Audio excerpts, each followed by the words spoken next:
Miniature Market has thousands of board games at discounted prices. Click the direct link below to see all of those discounted games. Hello my friends, today we're going back to the turn of the 16th and 17th centuries where we're going to be using some of the first telescopes to be looking at constellations and looking at major observations. Today we're taking a look at Galileo Galilei. This is a Euro game. Let's take a look. I'll show you how it plays. I'll see you on the other side.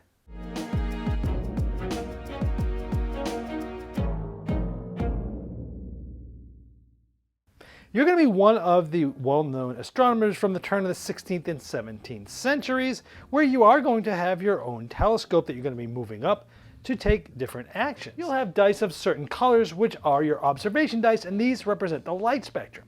You'll be adding dice to your pool and increasing values of different light spectrum dice, then using the sum of a certain dice colors, making observations like 4 red for the Pisces constellation, and being able to get other bonuses like points or getting new dice or making dice move up and things like that, but you're also getting points for doing so. However, if you're able to get dice, like in this case, a red and yellow set of dice to add up to a total of 7 or more, you'll get the major observation of Mars and get 5 points. And you'll be slotting that into your board where later on you can use these books to move forward and get all sorts of different bonuses in the game. And so the more and more major observations you have, the more and more you're going to be able to move to the right and combo bonuses together. Also, as you observe constellations, you're also going to be gaining bonuses as you do that throughout the game. You might also be spotting a comet, allowing to you in the future, if you're a little bit short, you can add one here to then see constellations or major observations. But they become even more powerful as 2s, and then later on a future turn, if you use this to add to some of your observations, you'll also get to use these to come over here at the end of your turn and get bonuses as well. You'll also be giving lectures and moving up tracks at the university in different aspects that are different each game, like spotting the comet we just did. Getting to the top will give you multiplier scoring 3 times however many of the different comets that you've spotted, or constellations that you've seen, and so on.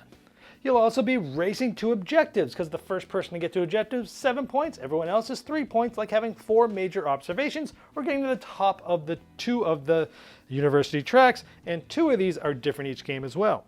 Throughout the game, different observations will be level 2s or even level 3s, which are harder to do, but also give you more points. Sometimes, your observations will cause inquisitors to come question your work. And they'll be in your cellar, where at the end of the game, if they stay right here, minus 8 points. However, certain bonuses and benefits will allow you to move them to the right, then triggering them to actually change some endgame scoring, like in this case, going minus 2.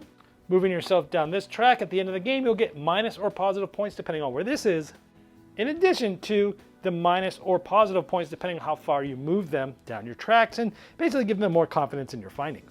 This is all facilitated through an interesting rondelle mechanism where you're moving this 1 to 3 spaces, taking a fixed action and a tile-based action in the order of your choosing, but then the tile is going to be sliding down to the bottom where it's not going to be available for 2 turns at least.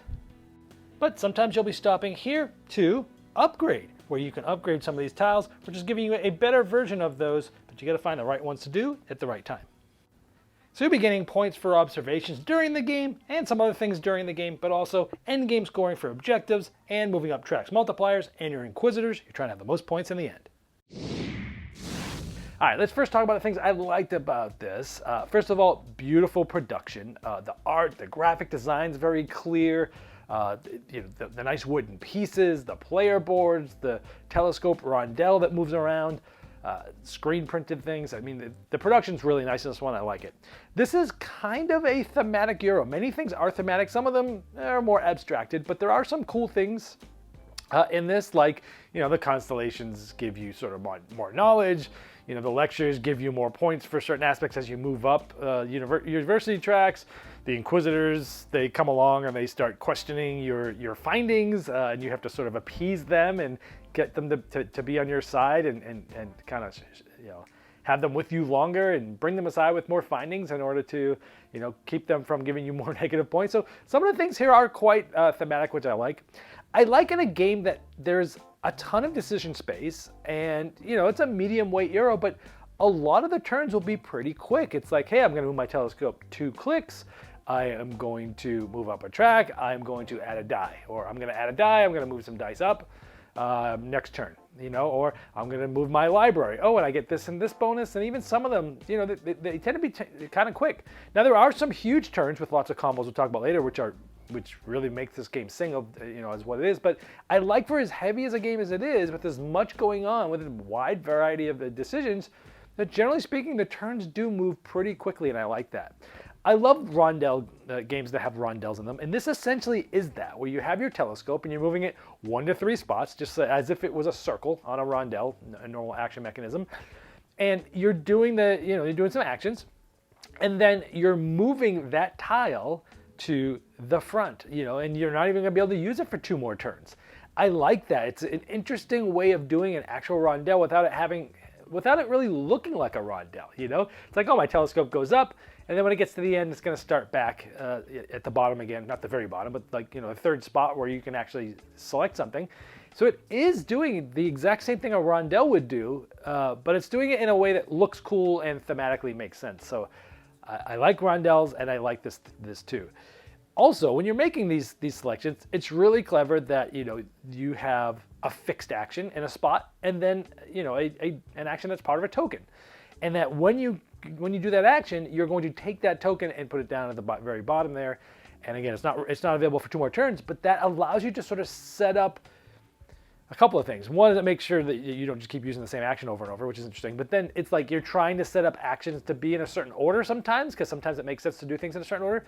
That was for me, this was sort of like the best part of the game. The action selection, the upgrading and things like that. I love that one of the turns you could do is upgrade some of those tiles. And again, it's kind of like a wasted turn in a way, because it's like, oh, I'm getting 1 little free action token and I get to upgrade something. But you do that earlier in the game, and then your actions become more powerful. And how many of these do you upgrade? Do you upgrade them all? And then you're like, then you got to really play catch up, or you find the right times to do it. And then again, putting those actions in the right orders and things like that makes sense there. I like that you're getting bonuses on one action to do the next one, because when you're doing those between the fixed and the flexible action, you get to do the order. So one of them might be to observe something, but the action on your tile might be to move your library book, right? And so you move that, and you're like, oh, I've just moved my library book all the way to the right. I'm getting a free action token. I'm getting a new die. I'm moving all my red dice up 1. And now I can observe, right? And so I like that. Or sometimes it's like, hey, I want to do the fixed action first. I want to move up on the lecture hall, which now gives me a bonus, which now lets me do this. I like that. The flexibility of what order you do the actions is a great decision here, and it works really well. I like that you're trying to sort of combine those with your free actions. So there's multiple different things you could do with those. And I like that you're like, oh, I'm going to do this, but then I'm also going to spend this and get this, and then I'm going to do this. And so even though I said earlier that there's quick turns, and they are, some of the turns can be a bit bigger, but it's not every turn. It's not like you're waiting all the time. You build up to like these exciting, big, monumental turns that still don't really bog down too much, even though you're doing a lot of things, and I get this, and I get this, and I get this, and I'm going to do this, and I get this. It's like those combo-tastic things. It's good. I like that you're trying to set up many bonuses with the major observation cards. So you've done a major observation, you take that card, you put it by your player board, and that's what allows you to sort of trigger all those with that little library action I talked about. Sometimes you're moving a certain amount, sometimes you're moving all the way to the right, and you're getting all of them. Timing that right is really cool. I like that you're also racing to the tops of some of the tracks for bonuses.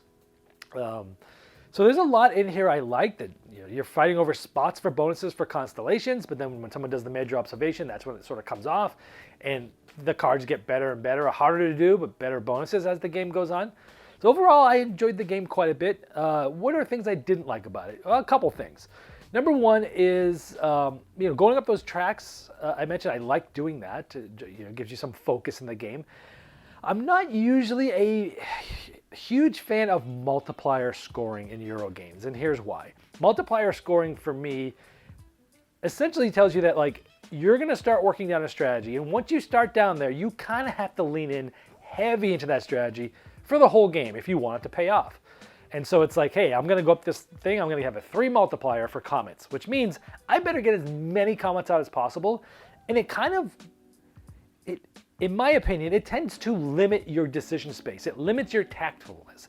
It's a strategy, meaning long-term planning. I'm gonna for the whole game do this, but it makes it so that like you might not take advantage of tactics of what the board leaves you, what other players leave you, because you're like, well, I'm already maxed out on the comments. I really need to do this, but this other person left this nice juicy thing here, but you know what? My multiplier is not that good for that, so I'm actually gonna get less. So it kind of like scripts which actions you really need to be taking, even if some other actions might be more interesting to you. So in my opinion, generally speaking, I don't like multiplier scoring in Euro games because I feel like it boxes you in or gives you something that is the obvious play over the course of a game without giving you as much freedom. Granted, you can do anything you want, but if you want to win, you kind of have to stick with that, whatever you're getting the big multipliers for. So I'm not a huge fan of multiplier scoring. It's here. It's not going to make me not want to play the game, but I prefer not to have that. The other thing is the Inquisitors. It's a little bit fiddly the way it works, where you get them when you're getting the bigger observations and other things, and when you move one, you got to remember to then, oh, now I've got to get all my move down the track, and then at the end you're getting points, maybe positive, likely negative. This felt very Stefan Feld-ish, where like a lot of time in his games, there's always like a negative event that's happening. You can see it coming, you know it's coming, you can mitigate it if you want to, but you know you're gonna get hit. Much like feed the people mechanism that a lot of people don't like, where it's like, I feel like in this case, the game is sort of beating you down, and everything else in this game is like positive reinforcement, get this, get that, get this bonus gets this. It's all exciting, and then it's like, these dumb Inquisitors. Now I gotta spend actions to do this thing because I don't want -8 points at the end for this thing, for each one in the left thing. And I feel like it's almost like forcing you to take actions that aren't fun, that aren't interesting, just to avoid negative points. Quite honestly, it is what makes the game somewhat different from others, but I feel like the game's different enough anyway, that it didn't need this extra mechanism. It's probably the most fiddliness to remember and keep track of and do all this. It has some interesting aspects of, hey, move up in this, and then you move the track. At the end, you're going to get positive, negative, but then you're still going to get positive, negative at the bottom anyway. But honestly, if that was removed from this game, I would not only like it as much, I would like it even more. And I know some people, I might be in the minority here. I've talked to some people that like the Inquisitor aspect. I don't like games beating me down. I don't like negative reinforcement in games, and I don't like that everything else in this game feels butter smooth, and this kind of feels a little bit tacked on. So I didn't like that aspect of this. For me, it takes the game down like a full point, maybe 1.5 points for that. But overall, if you're looking for that medium weight Euro game that has a cool theme, great production, interesting rundown mechanisms, quick turns, but bonus combo-tastic bonuses and such, I think this is one that you're gonna like. And it's one that I enjoyed, and that's Galileo Galilei. Game Toppers upgrades every game you play, and they just launched their 4.5 Kickstarter, which will introduce the new Galactic Mycroft and Watson Game Toppers with interchangeable rail inlays, as well as new game mats, miniature gaming terrain packs, leg kit options, dining covers, accessories, and amazing package deals. Search for Game Toppers on Kickstarter or go to GameToppersLLC.com.